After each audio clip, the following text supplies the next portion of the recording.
Be nourished by God's Word. Yung po mga bagong-bago sa Panginoon, bagong Kristiyano, bagong nagsimula na mag-aral ng Biblia, ito ang pinagkaiba nila doon sa mga dati na. Lagi sila nagbabasa, nauuhaw, nag-aaral. Kaya merong apoy na mainit, merong sigla, merong lakas na espiritual, yung mga bagong-bago ang relasyon sa Panginoon. Sadly, many people who are already in the Lord for many, many years begin to lose the habit of reading God's Word. Kung minsan nagiging dependent na lang sa mga instant Bible study guides, mga instant inspirational guides, at hindi na talaga napag-aaralan at nababasa yung salita ng Diyos. It's important for us to feed on God's Word. Why? Because there's the Holy Spirit in you. Kung yung katawan natin, pinapakain natin ng physical food, physical drink, yung spirit naman sa atin, kailangan pakainin mo ng God's Word. It's very important. Many people who begin to wonder why they have lost the initial joy of the relationship with God will find that most of the time what is neglected is Bible reading.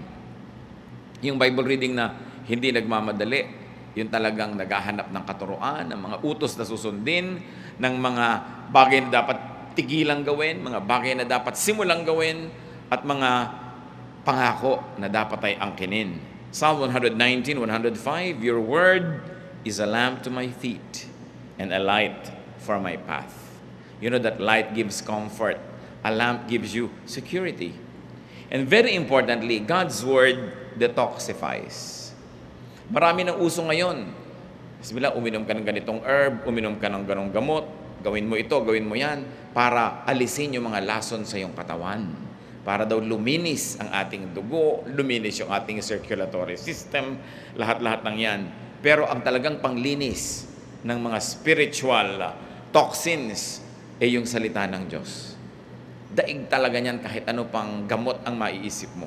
Kasi yan ang nagmumula sa puso ng Panginoon. It's not important just to read, but it's very important to meditate on God's words.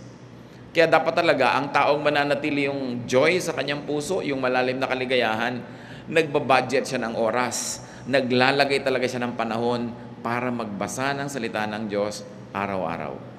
Kung yun man ay sa umagang-umaga, sa tanghali o sa gabi, kung ano yung hiyang sa inyo na panahon, pero kailangan ipinaglalaban yan.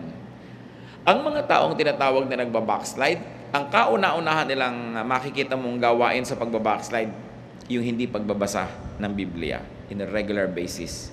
Wala kang makikita na sasabihin mo, itong taong to, backslider or in a backslidden state, o nalayo sa Panginoon na patuloy na nagbabasa araw-araw. Parang hindi pa ako nakakita ng ganon. In fact, stopping reading God's Word and meditating on it every day is the beginning of backsliding. Paano po i-describe ang blessed man sa Psalm chapter 1, verse 2? His delight is in the law of the Lord, and on His law He meditates day and night. Siyempre yung ating mga Bible study leaders, mga preachers, may mga meditation yan later on for the consumption of everybody. Pero dapat meron kang personal meditation. Hindi mo lang iaasa sa teacher, sa preacher, yung pagkain, paglunok, pagdigest ng salita ng Diyos. Kailangan may kanya-kanya tayong ginagawang ganyan. Colossians 3:16, let the word of Christ dwell in you richly. Kasi nasabi ng iba, kaya ka nagkaka-swine flu, kaya nagkakaroon ng iba't ibang flu, bumababa daw yung resistensya, bumababa yung immunity level mo. So, yung dati, dinadapuan ka ng sakit, umubo yung katabi mo, may dalang sakit, pero kung malakas ang katawan mo, hindi mo tatanggapin yung sakit na yun kasi nilalabanan ang katawan mo. At ganoon dapat yung espiritu natin. Lagi tayong may intake of God's Word para pag dumadating yung temptation, dumadating yung mga pagsubok, yung mga hirap, hindi ka nun naigugupo kasi may panglaban ka. It's very important na pinakikipaglaban po yung reading and being nourished by God's Word. Meditation gives perspective. Lumilinaw yung maliit na problema, mukhang malaki yan pagka hindi mo yan tiningnan sa salita ng Diyos. Pero pagka naging malinaw sa yung salita ng Diyos, yung mukhang malaking problema, lumiliit. Meditation gives balance.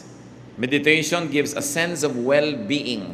Kaya kahit ngayon sa mga spa, sa mga health club, yung binibigyan nila ng may meditation room pa, meron mga time for kung ano-anong relaxation and meditation because they have realized the therapeutic value of meditation. Ngayon, kung ginagamit mo yung Word of God, not just as therapy, kundi talagang cure, food, medicine, lalong-lalo na.